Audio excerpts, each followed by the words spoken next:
a este diálogo debido, así un tanto accidentado, debido a la publicación hace unos minutos del New York Times, luego de las declaraciones del presidente Andrés Manuel López Obrador en la mañanera, al querido Ricardo Sevilla, al maestro Ricardo Sevilla, periodista de larga trayectoria, periodista de investigación, columnista, escritor, fundador y conductor de su espacio en YouTube Los Datos Duros y orgullosamente miembro de esta familia sin censura y además un personaje cuyo trabajo es revisado a todos niveles.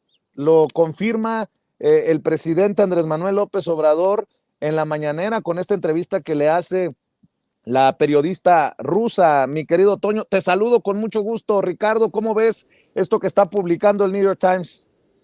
Lo veo pésimo, querido Vicente, no se sustenta por ningún lado. Estoy escuchando sus reflexiones, las comparto plenamente, y tal vez aquí sea más práctico colocar un epitafio que una profecía. ¿A qué me refiero? Nosotros tenemos que colocar un epitafio sobre el periodismo corporativo que se está llevando a cabo en estos medios de comunicación de la derecha. La profecía apenas habría que repetirla porque el vaticinio ya está aquí, Vicente. Ese periodismo de la derecha, ese periodismo corporativo ha muerto y ellos la saben perfectamente. Están preocupados, sumamente preocupados, pero a esa preocupación hay que agregar el desconcierto. Nunca se imaginaron que debajo de estos personajes, vamos a decir, en las mazmorras donde nos sumergieron, estuvieran cocinándose trabajos periodísticos, personajes que estuvieron estudiando, que estuvieron ejerciendo y que hoy están aquí gracias a las redes sociales, gracias a este tipo de plataformas, haciendo periodismo responsable que vaya de la mano con las fuentes periodísticas que se supone deberían acompañar todo trabajo de este calado. Sin embargo, estos sujetos no lo han llevado a cabo y hoy cada día más se verifica que estos señores siempre mintieron. Hace unos días, creo que fue el día de ayer, el presidente López Obrador recordaba a Jacobo Zabludovsky y recordaban incluso la canción de Molotov, que no te haga bobo Jacobo, ya no recuerdo si era de Molotov o de Control Machete, en fin, grupos similares. De cualquier suerte, estos personajes están ya completamente desalentados. El periodismo, entre comillas, que ellos han ejercido o practicado, es un periodismo de oídas, es un periodismo de rumores, es un periodismo que no consta en datos duros. Todos estos testimonios, ellos se los sacan de la manga y siempre lo han hecho de esa manera. Entonces, el periodismo siempre se ha sustentado en todo lo que viene acompañado, no solamente en los decires de alguien que llega a un lugar, se sienta ante un micrófono y comienza a decir lo que le platicó un amigo, lo que le dijeron, el rumor. No, la responsabilidad de este trabajo es precisamente constatar que las cosas hayan ocurrido en efecto de esa manera, y si no ocurrieron de esa manera, como apuntaba Toño Ruiz, entonces el reportaje se cae, se cierra ese episodio y a otra cosa. Pero estos personajes están insistiendo en esa narrativa porque lo único que están haciendo es golpear a través de un, llamémosle, periodismo travestido. ¿Por qué? Porque está embosado, porque está enmascarado, porque todos estos decires que estos personajes van cacareando en estos medios de comunicación no están verificados. La información no está realmente, digamos, investigada, valga la redundancia, a profundidad. Estos señores no tienen esa responsabilidad y creo que no la conocen porque siempre están colgándose de otros trabajos. Es el caso precisamente de Carlos Loret de Mola, es el caso de Carmen Aristegui, que se están colgando de estos periodistas, entre comillas, y siempre, investigación de fulano de tal, investigación de sutano. ¿Por qué? Porque ellos no conocen el oficio periodístico, porque no conocen esta profesión y nunca la han ejercido. Entonces, yo veo justamente que tenemos que estar frente al ataúd de este periodismo y lanzarle un epitafio, el epitafio más triste. Van a quedar sepultados en la historia del periodismo por haber mentido y por haber mentido deliberadamente al pueblo de México, a una nación que realmente quería informarse y quería conocer la verdad. La decepcionaron, Vicente. Claro.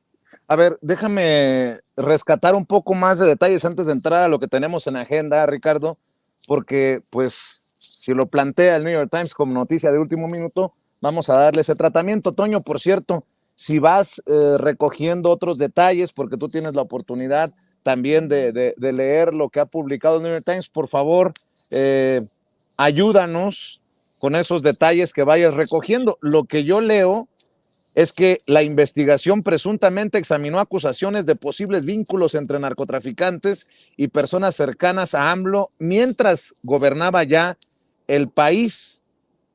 El New York Times está publicando este reportaje, pues literalmente contra el presidente, y creo que hay una admisión de que no hay nexo del presidente con el narcotráfico. Los funcionarios encargados de hacer cumplir la ley en Estados Unidos pasaron años investigando acusaciones de que aliados del presidente de México, Andrés Manuel López Obrador, se reunieron con cárteles de la droga, de acuerdo a lo que está publicando el New York Times. Dice el diario estadounidense que los allegados al mandatario son señalados de haber recibido millones de dólares de los narcotraficantes ya después de que AMLO asumió el cargo. Dice que la información se basa en registros de las autoridades estadounidenses y 3 personas familiarizadas con el asunto que, le digo, no fueron autorizadas para hablar públicamente de esto. Apuntaron a que nunca se abrió una investigación de manera formal contra Andrés Manuel López Obrador, dizque porque no encontraron, entonces, ¿para qué se publica esto? Conexión directa entre el dirigente mexicano y las organizaciones criminales. Si hay esta información, uno debería de preguntarse, Toño, mi querido Ricardo Sevilla, entonces, ¿por qué contra AMLO? Si hay nombres y apellidos, pues que se abra la carpeta de investigación contra esos con nombre y apellido. Si en lo que está publicando el New York Times se admite de que no se han encontrado conexiones del presidente con el crimen organizado, entonces ahí se cae. ¿Estarán de acuerdo, Toño, Ricardo? Los escucho. A ver, Toño. Vicente, precisamente estoy encontrándome con ese párrafo que dice: mucha de la información recabada por las autoridades estadounidenses, y lo estoy traduciendo en tiempo formal, ¿no?, viene de informantes cuyas declaraciones son difíciles de corroborar y a veces terminan siendo incorrectas. Los investigadores obtuvieron la información mientras buscaban entre las actividades de los carteles de la droga y no quedó claro qué tanto de estos informantes, qué tanto que les dijeron a estos informantes fue confirmado. Insisto, yo, Antonio Ruiz, director de Noticias de Sin Censura, no me atrevería a publicar una nota así en Sin Censura, porque carece de rigor periodístico. O sea, si a mí me llega una información así a la mesa editorial de Sin Censura, Vicente, querido Ricardo, querido público consentidor, a lo mejor lo platico contigo, Vicente, pero inmediatamente te diría: oye, pues si son cosas que son difíciles de corroborar, que terminan siendo incorrectas, son fuentes que no han sido comprobadas y que no pudieron ser confirmadas por precisamente las autoridades estadounidenses, caso cerrado. Esta no es nota, no nos podemos aventar a hacer este tipo de declaraciones. O sea, claro. Está cabrón. Perdón que lo diga así, esto es ridículo. Fíjate, retoma el caso Jesús García, corresponsal del periódico La Opinión en Los Ángeles, y dice: el New York Times adelantó su reportaje sobre AMLO y personas cercanas a él con posibles nexos con el narco. Algo importante, no hay conexión directa con AMLO. Y cita: si bien los recientes esfuerzos de los funcionarios estadounidenses identificaron posibles vínculos entre los cárteles y los asociados de López Obrador, no encontraron ninguna conexión directa entre el propio presidente y las organizaciones criminales. Pero ya salieron personajes como uno de tus amigos, nótese mi sarcasmo, Ricardo Sevilla, León Krause, el hijo de Enrique Krause, y dice: investigación encabezada por Natalie Kitroev, intachable periodista. Bueno, pues los grandes periodistas de Estados Unidos como Tim Golden, 2 veces galardonado con el Pulitzer, y esta intachable periodista que reconoce León Krause, se están cayendo. Los ídolos se están desmoronando también en el periodismo estadounidense, mi querido Ricardo Sevilla. Así es, Vicente. Y fíjate nada más, ahí la diferencia entre los reportajes que nosotros presentamos, precisamente ahora que estás hablando de León Krause, podemos hablar de León Krause y de Enrique Krause. Cuando nosotros presentamos el reportaje que hoy se presenta en un fragmento en la conferencia mañanera de Ina Finagenova, que creo que se llama así, la reportera, bueno, Ina le pregunta al presidente López Obrador sobre el reportaje de Operación Berlín. Su servidor es autor de ese reportaje, lo presentamos con Raimundo Rivapalacio en Eje Central, lo presentamos y lo detallamos con Carmen Aristegui, pero nosotros presentamos videos, audios, documentos, conversaciones, correos electrónicos, un montón de datos duros. Aquí no hay nada. Entonces, bajo ese precepto, estos personajes podrían decir cualquier cosa y las podrían dar por cierta. Aquí hay un verbo muy importante en el periodismo, se llama contrastar. Vamos a contrastar. A lo mejor, si nuestras fuentes están verificadas, puede ser que no se sustente esos dichos, pero entonces vamos a contrastar, porque una cosa es lo que dicen estos informantes y otra cosa es la realidad de lo que sucedió, porque en la realidad de los hechos no hay ni hubo forma de probar que el presidente López Obrador haya tenido contacto en algún momento con los personajes que estos sujetos señalan. Entonces, da la impresión de que el esfuerzo que están haciendo en el New York Times y que han hecho en otros medios de comunicación estadounidenses, pero también aquí en los medios de comunicación corporativos mexicanos, es tratar a toda costa de incriminar al presidente de México. Eso es muy grave y es muy importante resaltarlo. Quieren incriminar al presidente López Obrador a toda costa, y esa es su principal apuesta, tratar de manchar la figura del presidente López Obrador. Por eso estoy respetuosamente en desacuerdo con el presidente cuando dice que la oposición se sigue portando bien. Lo he advertido ya desde hace tiempo. Lo quieren meter a la cárcel, a como dé lugar. Le quieren aplicar un Lula, como se lo aplicaron al presidente de Brasil.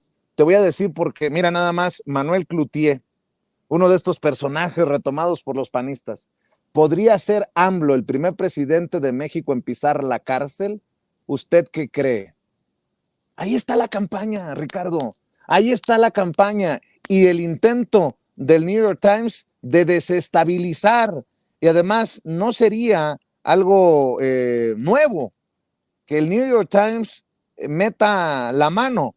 Estaba leyendo a Mario Campa, amigo también de Sin Censura, desde Sonora, dice, el New York Times ha tratado de influir antes en las elecciones en México, a veces de manera más explícita. En plena decena trágica, el New York Times editorializó su apoyo y el de Washington a Francisco León de la Barra, porfirista cómplice del embajador Wilson y Victoriano Huerta. Y cita, Madero era incompetente para su cargo, un hombre débil e insensible, incapaz de gobernar. México necesita un Porfirio Díaz, se leía el 15 de febrero de 1913, con Madero aún en el cargo y con vida. Así que, si el que quiera ver, que vea, mi querido Ricardo Sevilla.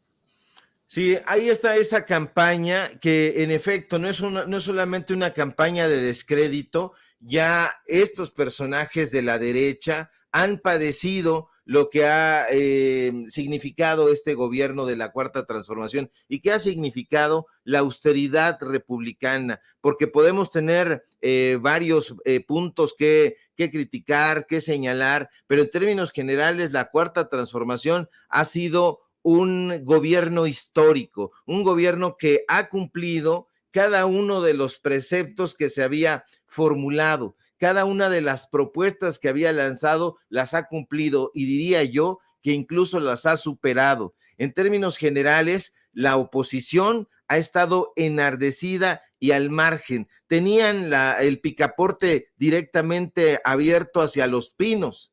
Ya les cerraron eso, les convirtieron en Los Pinos en un centro cultural, era majadero, lo podemos ver ahora cómo vivían estos personajes, y hoy la austeridad está trabajando para que se construya un hito histórico en este país. Vendrán muchos personajes que trabajen para la Cuarta Transformación y vendrán otros que entren a la Cuarta Transformación y que traicionen. Ya lo hemos visto, pero de eso se trata. Se trata justamente de hacer estas críticas, de no hacer caso omiso ni hacernos de la vista gorda cuando las cosas se vean venir. Y lo que se está viendo en este momento es justamente las intenciones de mequetrefes como este señor Manuel Cloutier, que desde hace muchísimo tiempo está engrosando las filas de la oposición, desde siempre me parece, y bueno, este tipo de sandeces que publica en su cuenta de X es una de las tantas que han publicado en la oposición. Le han mentado la madre al presidente, como él lo mismo lo dijo el día de ayer, personajes como Héctor Aguilar Camín. Esto no es una dictadura para nada, es una de las mejores democracias que hayamos tenido en toda la historia de este país y uno de los mejores gobiernos. Y que digan, no, Sevilla, pues es que eres el tejedor de propaganda, que eres una foca aplaudidora. Me vale gorro, porque ahí están los hechos, están los testimonios y todo eso, Vicente, es palpable, es comprobable. No podemos hacernos de la vista gorda. Allá ellos, los que se quieren hacer de la vista gorda o los que se quieren hacer también de la vista gorda, cuando vemos incursionar en la transformación a personajes plurinominales, que qué barbaridad. Para cerrar, al menos por el momento, porque será un tema de hoy, de mañana y de los días y semanas por venir, porque estoy seguro que el presidente no lo va a dejar. Leo lo que escriben personajes de oposición miserables, como Emilio Álvarez y Casa. Dice, cuando el río suena, narco lleva. Datos públicos. López Obrador recibió cash del narco en el 2006 entre 2 y 4 millones de dólares. No se ha comprobado. Nunca se comprobó. No sé de dónde saca, que son datos públicos. El narco operó para Morena directamente en el 2018 y en el 2021. Sergio Carmona financió la campaña de Mario Delgado para la presidencia de Morena. Sergio Carmona financió con 500 millones de pesos a Morena para 15 campañas de gubernaturas. Era investigado por la DEA, fue asesinado el 23 de noviembre de 2022. Otros criminales financiaron también a López Obrador en el 2006 y han venido financiando a políticos que emigraron a Morena, sobre todo en el 2018 y 2021 en Guerrero. El exgobernador de Baja California, ex de Morena, denunció que el narco financió la campaña de la morenista Marina del Pilar Ávila. El gobierno de Estados Unidos investiga que un posible financiamiento de criminales a López Obrador ocurrió a través de sus hijos, anuncia el New York Times. Cuauhtémoc Blanco es acusado de tener vínculos con el narcotráfico. Se exhiben imágenes del gobernador con líderes criminales. Eso es lo que publica Emilio Álvarez y Casa. Y otro muy vil y asqueroso personaje de la oposición es este Guadalupe Acosta Naranjo, que ahora anda gritoneando en el INE. Dice Andrés Manuel López Malverde. New York Times. Escribe Guadalupe Acosta Naranjo. Lo cierto, Toño, para cerrar y regresar con Ricardo Sevilla, que también trae otro tema en agenda, es que debería de tomarse esta investigación también del New York Times, juntarla con la de ProPublica y usarla en clases de periodismo, porque es precisamente lo que no se debe hacer en el periodismo, sobre todo cuando lees este párrafo que debería de darle vergüenza a los grandes y honestos periodistas del New York Times. Ojo,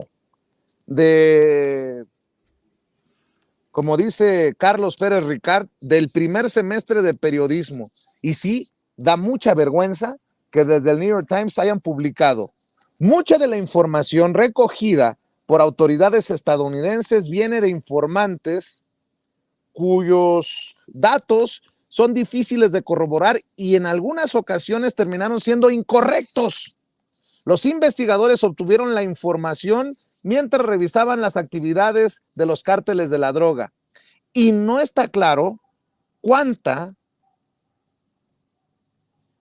de esa información dada por los personajes, los informantes, fue confirmada independientemente. Entonces, ¿qué chingados? ¿Qué putas?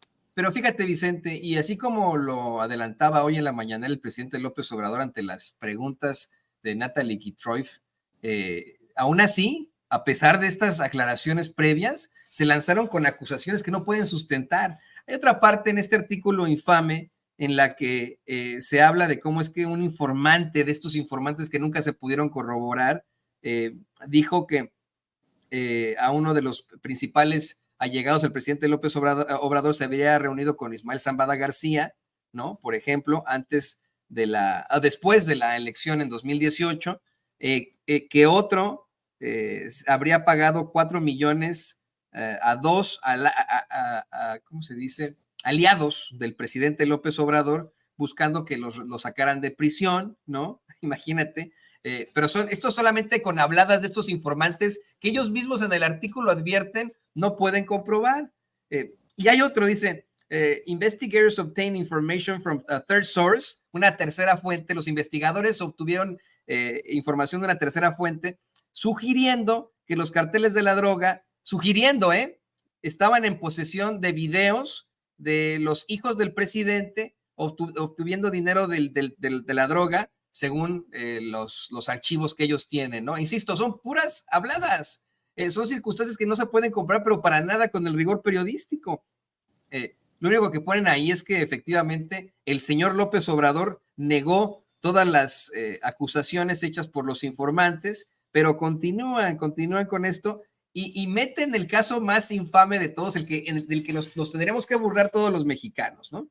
En primer lugar, dicen que los oficiales de seguridad en Estados Unidos independientemente revisaron los pagos que ellos creían venían de operativos del cártel a intermediarios para las campañas de López Obrador, según dos personas familiares con esta alegación, este alegato, ¿no? Y dicen, al menos uno de esos pagos, dijeron, fue hecho en el mismo tiempo, en el mismo momento en el que el presidente López Obrador viajó a Sinaloa en 2020 y se reunió con la madre del líder del cártel de Sinaloa, Joaquín Guzmán Loera, quien es mejor conocido como el Chapo, y está sirviendo en estos momentos una cadena perpetua en una prisión federal de los Estados Unidos. O sea, una pregunta. Adelante. Una pregunta, porque esto también tiene que ver con una conferencia de prensa que dio Carlos Slim hace unos días, diciendo que no iba a opinar mucho hasta que no dejara el puesto Andrés Manuel López Obrador sobre el rumbo del país. Fue crítico el ingeniero Carlos Slim. Ricardo Sevilla, Toño Ruiz, en su momento no se convirtió en el mayor accionista del New York Times, Carlos Slim. Recuerdo por allá, ¿qué fue? En 2015, que Carlos Slim se había convertido en el mayor accionista del New York Times, algo así que compró cerca del 17% del capital del New York Times, ¿no? Esto es justo lo que yo me estaba haciendo la pregunta en lo muy personal. El New York Times le pertenece a varias personas, son varios los personajes que están detrás del New York Times, pero efectivamente uno de sus principales accionistas, holders, es Carlos Slim. Y obviamente, mira, hay otra cosa que quería decir, que es clara y que es muy importante que podamos señalar. El New York Times ha incurrido en este tipo de circunstancias históricamente. Es un diario que tiene pues más de 100 años en circulación. Y ahora al leer la biografía de Pancho Villa, que es un ladrillote de Paco Ignacio Taibo II, me he encontrado con varios señalamientos en los que el New York Times inventaba una serie de fake news, de noticias falsas, en aquel entonces sobre Pancho Villa. Llegaron incluso a decir en el New York Times que Pancho Villa había sido asesinado en determinado momento y tuvo Pancho Villa que mandar telegramas y me parece que hasta fotos para demostrar que estaba vivo. Y esto fue incluso antes de la convención de Aguascalientes, que estos cuates salieron a decir en sus planas en el New York Times hace más de 100 años que habían asesinado a Villa cuando todavía no, ni siquiera participaba en la convención de Aguascalientes. O sea, no es la primera vez, Vicente, querido Ricardo, querido público consentidor, de las últimas infamias del New York Times, además de esta, tenemos que pensar absolutamente en cómo han tenido un manejo muy sesgado del genocidio en la Franja de Gaza, tanto que hemos tenido a muchos compañeros periodistas irse a manifestar a las instalaciones del New York Times, porque no han dicho pero ni pío de los periodistas asesinados ahí en la Franja de Gaza, además de que hay una clara tendencia a favorecer lo que establece el Estado de Israel en las páginas del New York Times.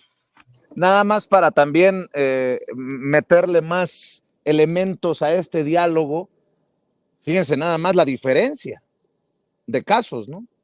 Ha iniciado en Estados Unidos el juicio contra el expresidente de Honduras, Juan Orlando Hernández. Ese sí está acusado formalmente de aliarse con los narcos. Y de acuerdo a Amílcar Alexander Ardón Soriano, exalcalde del Paraíso, Honduras, el segundo testigo en el juicio al expresidente de Honduras en la Corte del Distrito Sur de Nueva York, Joaquín El Chapo Guzmán le entregó directamente al expresidente de Honduras, Juan Orlando Hernández, le entregó dinero a cambio de protección.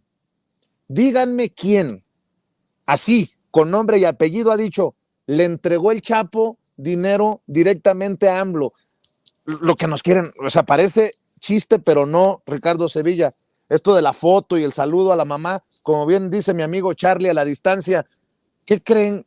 Que ahí como al tránsito cuando se le da una mordida, así te saludo y te dejo el billete en la mano. Como que, a ver, ¿qué pedo? O sea, parece chiste, pero no es, Ricardo Sevilla. Y para también aderezar la plática, lo que escribe la admirada Violeta Vázquez Rojas, dice, el propósito detrás de los pseudo reportajes del New York Times, de ProPublica, de la Deutsche Welle y el inflado hashtag, ya saben cuál, el del narcopresidente, es el de sembrar desánimo, golpear la figura del presidente en su recta final para que pase a la historia como uno más, igual que todos, y no como el gigante político que es. Eso, por supuesto, incide en el ánimo electoral y sin duda va dirigido también a ello, pero casualmente no atacan a la candidata, sino al presidente en un último intento de deslegitimar el enorme cambio político que fue capaz de lograr y dejarnos la cantaleta de todos son iguales. Lo que hemos dicho también con otras palabras, quieren calderonizar a López Obrador a como dé lugar. Mi querido Ricardo Sevilla, perdón que continúe con este tema que resulta ya apasionante y como un caso así tipo parapsiquiatra de los medios de comunicación y los achichincles, Ricardo Sevilla. Sí, es muy importante seguirlo comentando porque en efecto coincido plenamente con este posicionamiento, esta mirada. Hay esta intención de la oposición de golpear la figura del presidente López Obrador y concretamente de su gobierno para que en efecto pase a la historia como un personaje similar a Calderón, a Peña Nieto, etcétera, pero eso no va a poder conseguirse porque está la memoria histórica, está el periodismo de datos duros que ha acompañado a lo largo de este sexenio los cambios que ha realizado el presidente López Obrador y su gobierno. No hay manera de que estos personajes manipulen la información, ya no. Y mucho menos con este tipo de cosas. Fíjate, me gustaría retomar lo de Carlos Slim, porque Carlos Slim todavía tiene las manos metidas en el New York Times. Hay dos tipos de acciones. Carlos Slim tiene acciones tipo A. En algún momento él fue accionista del 17% de ese periódico. En el 2017, si la mente no o la memoria no me engaña, el señor decidió reducir su participación, la reduce a la mitad, alrededor del 8-9%.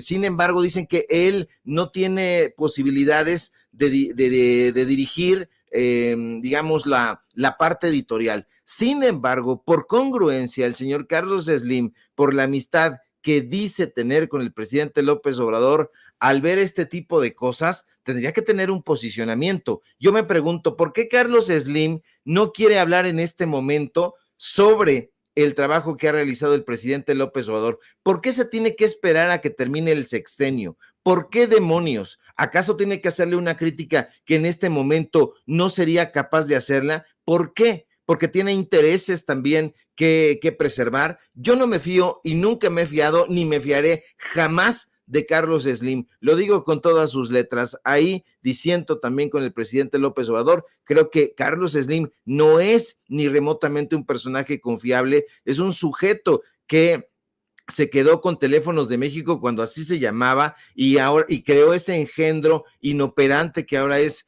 Telmex. Y bueno, se lo regaló su cuate, Carlos Salinas de Gortari. Eso no tenemos que olvidarlo en ningún momento. Yo, por otro lado, no creo que la oposición, con estas mendacidades, con este periodismo de ficción, puedan mancillar la figura de, en efecto, ese gigante político que es Andrés Manuel López Obrador. Él ha respondido cabalmente a estos señalamientos en la conferencia mañanera, incluso ha dado a conocer este correo electrónico que le enviaron a Jesús Ramírez Cuevas, el vocero presidencial, donde prácticamente están amenazando en el New York Times, no están pidiendo una respuesta, están exigiéndola. Y en fin, el presidente López Obrador les dice desde la conferencia mañanera por qué ha respondido de la manera en que ha respondido y por qué piensa que son unos chayoteros. Son unos chayoteros estos personajes que nosotros tenemos en el periodismo de derecha mexicano, son los emuladores de esos chayoteros que son en el New York Times, porque en el New York Times hay chayote, por supuesto que lo hay. Dejémonos de tonterías y de pensar que porque son extranjeros, que porque son estadounidenses, no son corruptos. Son corruptos hasta las heces fecales. Que no se nos olvide que provienen de una genealogía de piratas, y los piratas siempre fueron tramposos. Entonces, no porque sean los personajes que ganaron el Pulitzer o lo compartieron, son personajes que no van a mentir. Por favor, quitémonos de ese tipo de ridiculeces y apeguémonos siempre a los datos duros que exige el periodismo de investigación. Si tienen pruebas, que se dejen de tonterías y que las muestren. Si tienen los audios, si tienen las imágenes, si tienen los documentos, si tienen las maletas y los belices o los camiones donde efectivamente está recibiéndose ese dinero, pues que lo den a conocer. Y ya, es que dice un testigo protegido tal cosa y le creemos, lo damos por cierto. Es una mentira, es una tomadura de pelo y nosotros vamos a seguir exhibiendo las tonterías, la sevicia y la mentira de estos personajes. Fíjate, hablando de personajes nefastos, Javier Lozano, el saco de pus, vuelve a exhibirse como lo que es, un ser asqueroso, deplorable. Retoma esta crítica de que el presidente dio el teléfono de la periodista del New York Times y dice: brutal ataque a la libertad de expresión y a la prensa, expone datos personales y pone en riesgo a la reportera, maldito delincuente irresponsable. Bueno, ¿qué podíamos esperar del saco de pus? Alina Duarte, nuestra corresponsal, con quien seguramente estaremos conversando, dice: nunca olvidemos que el New York Times difundió en cientos de ocasiones la existencia de armas químicas en Irak, legitimando una invasión que costó miles de vidas para después la masacre y del derrocamiento del gobierno confesar que no tuvo rigurosidad y que se dejó llevar. Hemos encontrado varios casos en la cobertura que no fueron todos los rigurosos que deberían de haber sido. En algunos casos, información que entonces era controvertida y que hoy parece cuestionable, no estaba suficientemente calificado o se permitió ser indiscutible.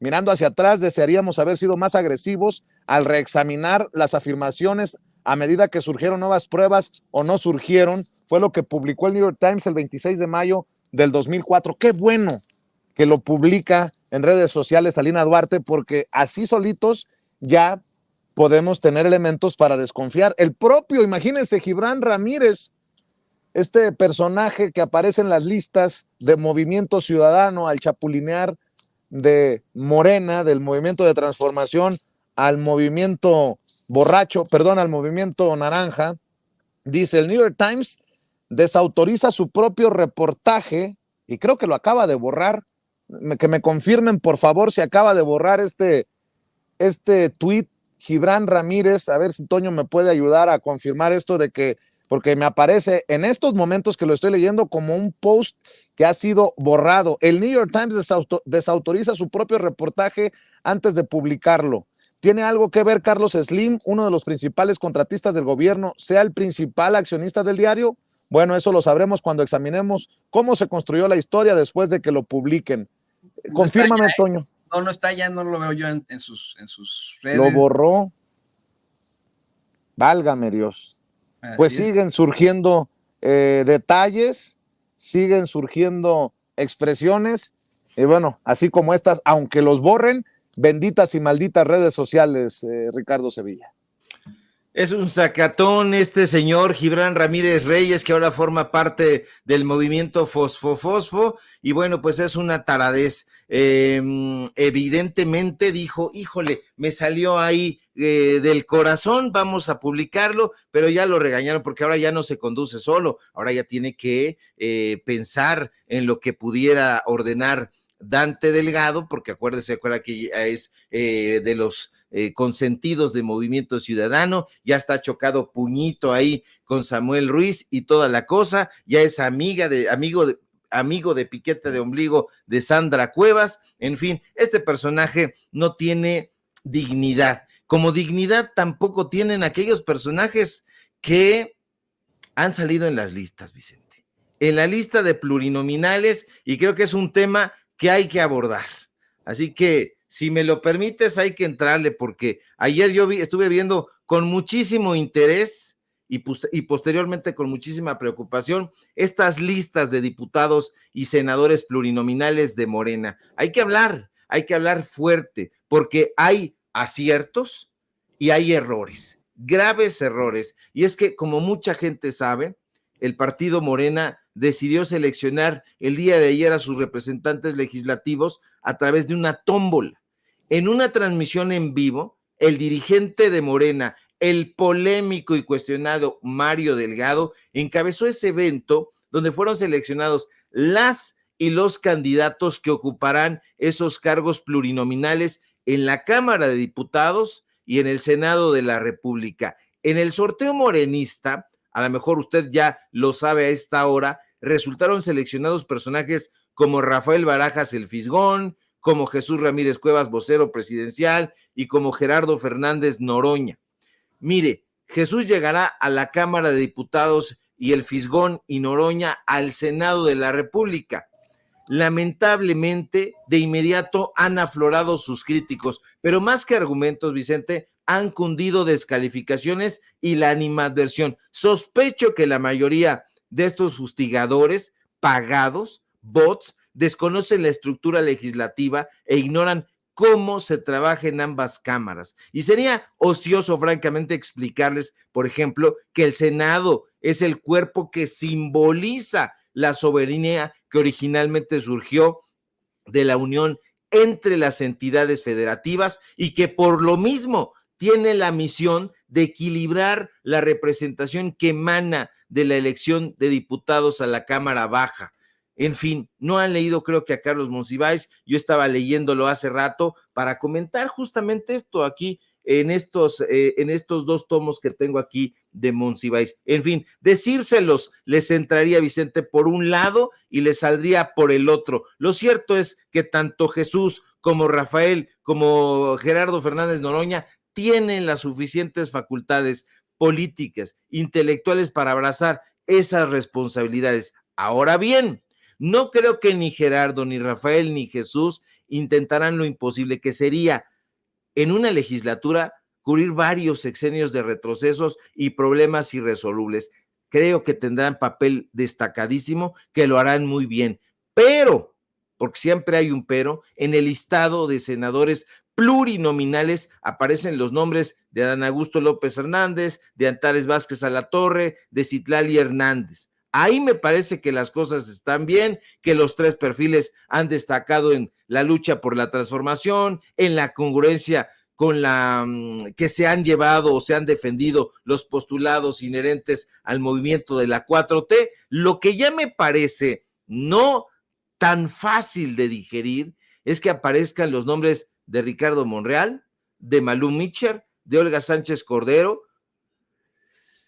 de Marcelo Ebrard, cuyas actitudes no han sido precisamente congruentes con los postulados de la transformación. Incluso los hemos visto coquetear con la oposición e incluso en el caso de Monreal y Ebrard, amagar con romper con el partido. Así lo han dicho. Ahí están los videos, ahí están sus posicionamientos. Esos perfiles son definitivamente polémicos por donde se les vea. Pero lo que francamente me parece un disparate, Vicente, es la aparición en esos listados de personajes francamente burdos y mediocres, como el exfutbolista y gobernador de Morelos, Cuauhtémoc Blanco, que ahora le ha dado por el golf y de salirse de Morelos y andar en otros lados, como el exparticipante de la Casa de los Estúpidos o de los Famosos o como sea que se llame, Sergio Mayer. Carajo, ¿qué atributos habrán considerado en Morena para colocar en una tómbola el nombre de estos sujetos? Ah, no, Sevilla, es que salieron en la tómbola. Pues sí, sí salieron en la pinche tómbola, perdóneme usted, pero ¿quién colocó esos perfiles y los metió en la tómbola? Caray, de verdad, el exintegrante de Garibaldi, este sujeto ignorante y honestamente analfabeto, el mediocre exjugador del América, pues no está usted viendo a Morelos, ambos sujetos en un puesto plurinominal, eso es una burla, eso es un desacierto, y yo me pregunto, ¿qué carajo tienen que aportarle al movimiento y más al pueblo de México esta clase de perfiles? ¿En dónde tiene metida la cabeza la dirigencia del partido? ¿Cuál es el compromiso de estos personajes con México y con el pueblo? No se trata de que pesen leyendas negras sobre estos personajes. Sevilla, es que está siendo durísimo. No, no son leyendas negras. Es que todos los datos duros, todas las investigaciones periodísticas apuntan a que son personajes burdos, corruptos y veleidosos. Así las cosas, entonces ya no nos va a sorprender ver arribar a priistas y panistas al movimiento de la transformación. Así las cosas,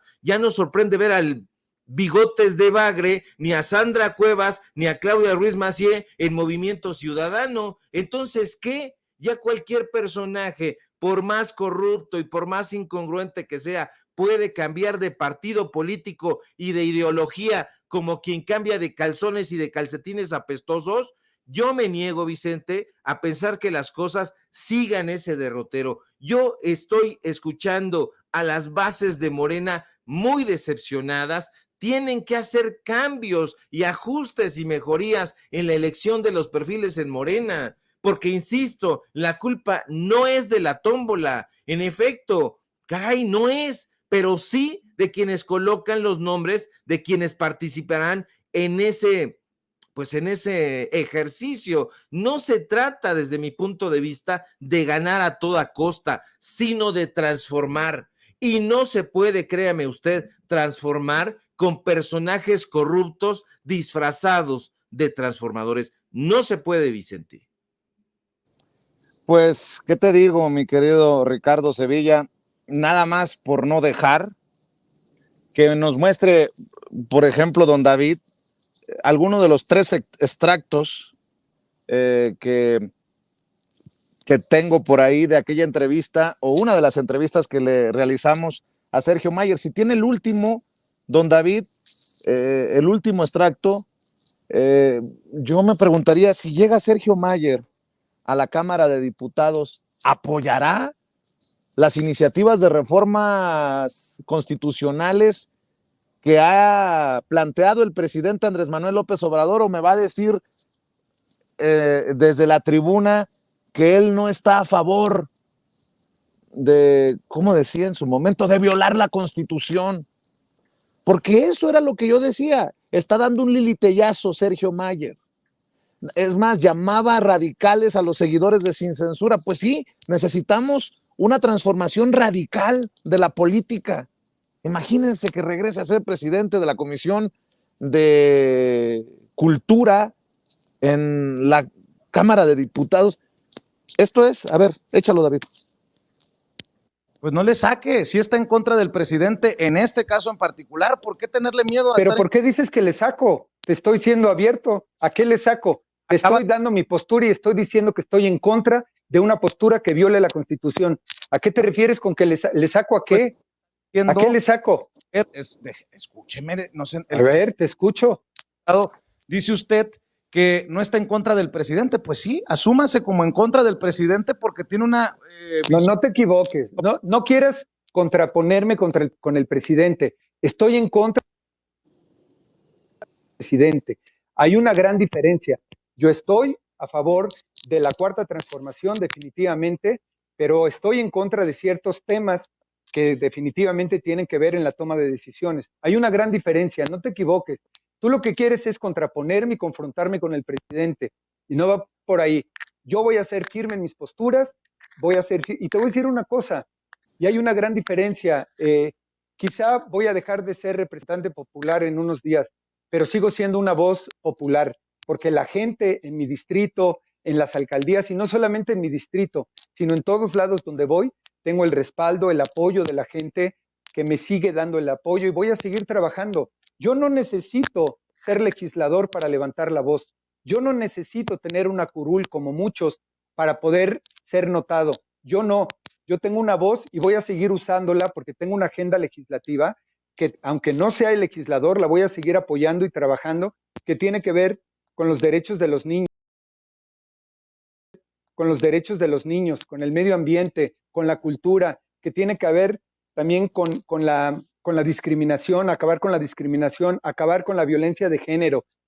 Yo no creas que porque termino en 2 meses o 3, voy a dejar esto.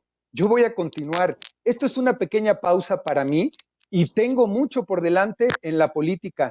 Y así es esto. Hoy es una pausa que tengo que entender, hacer un análisis, una introspectiva de qué es lo que tengo que hacer en mi vida. Y voy a seguir trabajando por México, para las mujeres, para la gente que más lo necesita, para la gente de verdad que me pide el apoyo en sus comunidades, en mi alcaldía y en diferentes alcaldías. Entonces, no creas que yo necesito un puesto de representación popular para hacer mi trabajo. Eso es lo que me ha caracterizado desde hace muchos años y voy a continuar haciéndolo. Para que quede claro, yo no dependo de un puesto popular. Déjeme. No depende de un puesto popular y aparece en la lista para la Cámara de Diputados. Tan, tarán, tan, tan. Mi querido Ricardo Sevilla, ¿con qué cierras? Por cierto, felicidades porque en la entrevista al presidente por INAH se menciona tu investigación de la Operación Berlín. Eso habla de que está más vigente que nunca lo que hacemos desde estos pseudo rincones de dudosa reputación, mi querido Ricardo Sevilla. ¿Con qué cierras? Y obviamente con la invitación de siempre. Claro que sí, mi querido Vicente, pues estoy muy contento, la verdad, por este fragmento. Yo no había visto la entrevista, no la había visto completa de INAH, entonces lo que sí veo es la conferencia mañanera todos los días, entonces me sorprendió mucho ver el planteamiento que hace INAH sobre la Operación Berlín, y bueno, el presidente López Obrador da una explicación larga, y fíjate que también aparece, está por ahí, el libro de Gracias. Ahí aparece también mencionada la Operación Berlín, entonces en un ratito le vamos a sacar una captura de pantalla, la vamos a subir y como dice el presidente López Obrador, vamos a tirar un poquito de aceite porque INAH hace el planteamiento sobre la Operación Berlín, pero el presidente López Obrador la menciona con todas sus letras en el libro que recientemente publicó en el tomo de Gracias y lo vamos a estar pues presumiendo. ¿Por qué? Pues porque la gente está leyéndonos, la gente está contenta, la gente está dándose cuenta de que el periodismo corporativo ya no tiene nada que aportar, que el periodismo de datos duros se encuentra en otra parte. Y para seguir acompañando ese periodismo, le pido por favor que me siga en mis redes sociales, en X, @SevillaCrítico, en Facebook, Ricardo Sevilla, así nada más. Síganme, por favor, en Los Datos Duros y, por supuesto, aquí en La Familia Sin Censura, un medio de comunicación de dudosísima reputación, pero con muchísimo jale, mi querido Vicente. Bueno, pues estamos al pendiente, estamos al pendiente, tejedor. Estamos al pendiente. Cuídate, Ricardo, el maestro Ricardo Sevilla hablando con nosotros sin censura. Y antes de